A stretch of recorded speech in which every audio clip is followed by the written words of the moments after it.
और देखो story number 32 में मगर की मूर्खता। एक वन में एक नदी बहती थी। उस नदी के किनारे बहुत बड़ा अद्भुत पेड़ था। उसमें बारह महीने मीठे फल लगा करते थे। फल बड़े स्वादिष्ट और रसदार होते थे। पेड़ के ऊपर एक बंदर रहता था। वह बड़े आनंद से मीठे मीठे फलों का सेवन करता था। मीठे मीठे फलों को खाकर नदी का पानी पीने से भी बड़ा उसे सुख मिलता था। एक दिन दोपहर के समय बंदर खा पीकर बड़े आराम से पेड़ की डाल पर बैठा हुआ था। एकाएक उसे नदी के किनारे एक अनोखा जीव दिखाई पड़ा। बंदर उस अनोखे जीव को देखकर बोल उठा, तुम कौन हो भाई, यहाँ क्यों पड़े हो? उस अनोखे जीव ने उत्तर दिया, मेरा नाम मगर है, यानी कि मगरमच्छ है। मैं यहाँ से दूर पानी में रहता हूँ, भोजन की खोज में निकला हूँ। बंदर उस पर हंस पड़ा। उसने हंसते हुए कहा, भोजन की खोज में निकले हो? अरे यहाँ भोजन की क्या कमी है? बंदर ने कहा, यहाँ भोजन की क्या कमी है? देख नहीं रहा इस वृक्ष में कितने ढेरों सारे फल लगे हुए। जो एक बार वृक्ष के फलों को खा लेता है फिर तो उसका मन बार बार इनको खाने को करता है। लो तुम भी खाओ इस फलों को। बंदर ने कुछ फल तोड़कर मगर के सामने फेंक दिए। मगर ने जब उन फलों को खाया तो वाह वाह वाह कर उठा। मगर ने कहा, सचमुच फल तो बहुत मीठे हैं। बंदर ने कुछ फल और तोड़े और मगर के सामने फेंक दिए। मगर ने खूब पेट भरकर फल खाए। उसने फल खाकर, यदि मैं कल फिर आऊँ तो क्या तुम मुझे फल खिलाओगे? बंदर बोल उठा, हाँ हाँ जरूर, मैं फल आपको खिलाऊंगा। कल ही क्यों, तुम आज ही आया करो या प्रतिदिन आया करो, मैं फलों को आपको ज़रूर खिलाऊंगा।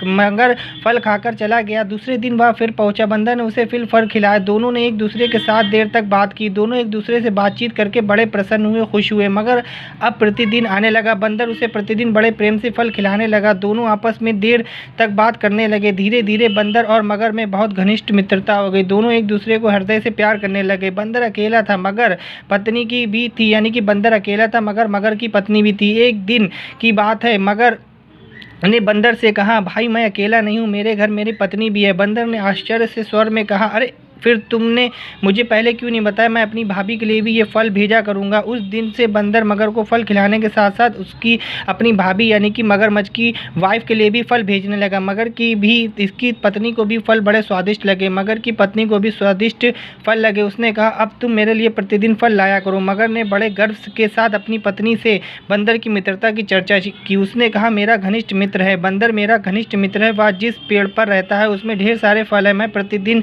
अपने मित्र बंदर से मांगकर तुम्हें फल खिलाया करता हूँ। मगर प्रतिदिन बंदर से मांगकर फल खिलाने जाने लगा, अपनी पत्नी को खिलाने लगा। मगर की पत्नी बड़े दुष्ट स्वभाव की थी। वह प्रतिदिन फल को तो खाती थी पर उसे इस बात पर विश्वास नहीं होता था कि मगर और बंदर की मित्रता भी हो सकती है। एक दिन मगर की पत्नी बोल उठी, फिर फल तो अवश्य मीठे हैं पर मुझे विश्वास नहीं होता कि बंदर से तुम्हारी मित्रता है। कहीं शत्रु भी कोई अपना मित्र बनाता है? मगर ने उत्तर दिया, हाँ कहती तो तुम सच हो, पर सच है कि मेरा बंदर घनिष्ठ मित्र है। वह बड़ा भला और बहुत अच्छा है। वह ये भी जानते हुए भी कि मैं उसका शत्रु हूँ मुझ पर विश्वास करता है। मुझे प्रतिदिन बड़े प्रेम से फल खिलाता है और तुम्हारे लिए भी फल भेजता है। मगर की बात सुनकर उसकी पत्नी चुप हो गई, पर उसके मन में एक दूसरी दुष्टता पैदा हो गई। वह मन ही मन सोचने लगी, जो बंदर प्रतिदिन ऐसे मीठे फल खाता है फिर उसका मांस कितना मीठा होगा। मगर की पत्नी का मन ही मन बंदर का मांस खाने को ललचा उठा, पर उसने सामने प्रश्न था कि वह बंदर का मांस खाए तो खाए कैसे? बंदर तो वहाँ दूर पेड़ पर रहता है। मगर की पत्नी ने बंदर का मांस खाने के लिए कपट का जाल बना। एक दिन मगर की पत्नी ने कहा, देखो बंदर तुम्हें प्रतिदिन मीठे फल खिलाया करता है, एक दिन तुम भी उसे अपने घर भोजन के लिए निमंत्रण भेजो, इनवाइट करो। मगर ने उत्तर दिया, पर वह बेचारा यहाँ तक आएगा कैसे? वह पेड़ों पर रहने वाला जीव पानी में कैसे तैर सकता है? मगर की पत्नी बोल उठी, तो तुम उसे निमंत्रित तो करो, कोई ना कोई तो ले आएगा उसको। पर मगर ने बंदर को निमंत्रित नहीं किया। उसकी पत्नी प्रतिदिन बंदर को बुलाने के लिए हट किया करती थी, पर जिद किया करती थी, पर उसकी बात को टाल दिया जाता था।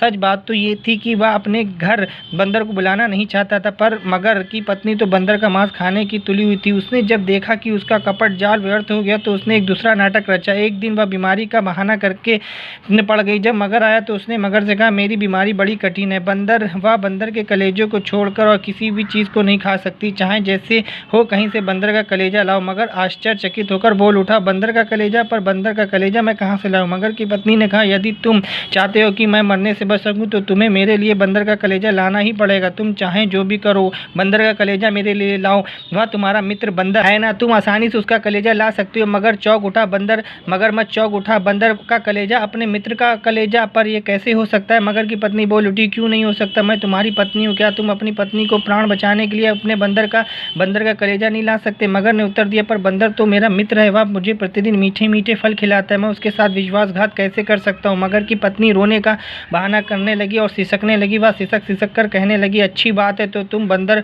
को लेकर रहो। बंदर तुम्हें मुझसे अधिक प्रिय है, यदि तुम चाहते हो कि मैं मर जाऊं तो यही सही है। मगर बड़ी उलझन में पड़ गया, वह अब करे तो क्या करे। उसकी पत्नी रह रहकर उसे कोस रही थी, फिर भी उसका मन बंदर के साथ विश्वासघात करने का नहीं हुआ। उसकी आंखों में आंसू आ गए। उसने भरी हुई आंखों से अपनी पत्नी की और देखते हुए कहा, तुम ही सोचो, मैं उस मित्र की जान कैसे ले सकता हूँ जो मुझ पर विश्वास करता है, मुझे प्रतिदिन मीठे फल खिलाया करता है। मगर की पत्नी जोश में आकर बोल उठी, तो इससे क्या गजब हो जाएगा, तुम तो मगर हो, जीवों को मारना ही तुम्हारा धर्म है, बंदर को मारने से तुम्हें कैसे पाप लग जाएगा। मगर ने अपनी पत्नी को बहुत समझाया बुझाया, पर उसकी किसी भी बात पर ध्यान न दिया।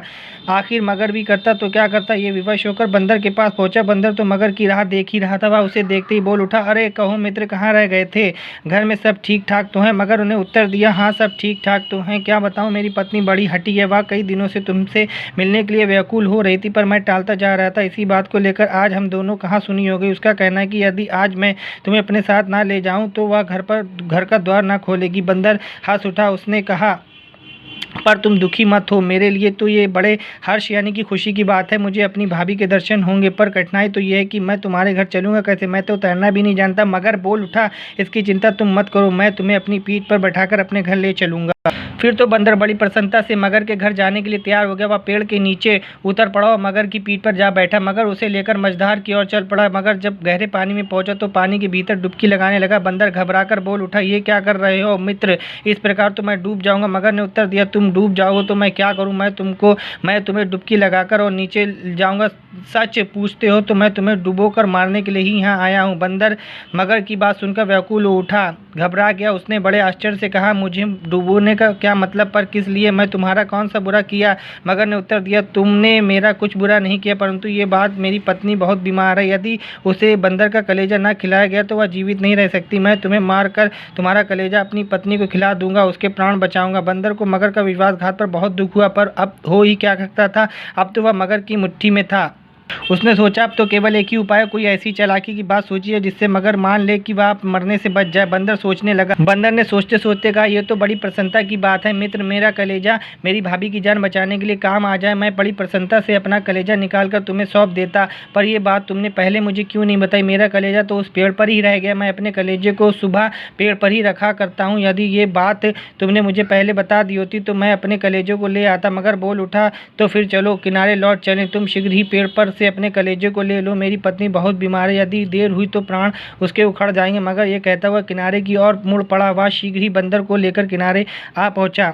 मगर ज्यों ही किनारे पर पहुंचा, बंदर उसकी पीठ से कूदकर पेड़ पर जा चढ़ा। उसने पेड़ की डाल पर बैठकर मगर से कहा, अरे मूर्ख शिरोमणे, अब तुम अपनी पत्नी के पास लौट जाओ, इससे जाकर कहो कि तुम संसार में सबसे बड़े मूर्ख हो, तुम संसार में सबसे बड़े मूर्ख हो। अरे मूर्ख राज, भला कोई अपना कलेजा भी अपने से अलग रख सकता है। मगर आंखें फाड़ फाड़ कर बंदर की ओर देखने लगा, रह रहकर देखने लगा। शिक्षा ये मिलती, बच्चों, संकट काल में कभी घबराने की सोच समझकर तथा साहसपूर्वक संकट का सामना करें, छल कपट का सहारा मत लो, जैसा कि मगरमच्छ ने लिया। तो शिक्षा एक बार फिर से बताता हूँ कि बच्चों, संकट काल में कभी घबराओ मत, सोच समझकर तथा साहसपूर्वक संकट का सामना करो, छल कपट का सहारा मत लो, जैसा कि मगरमच्छ ने किया। आई होप मेरा वीडियो आपको पसंद आया होगा। पसंद आया तो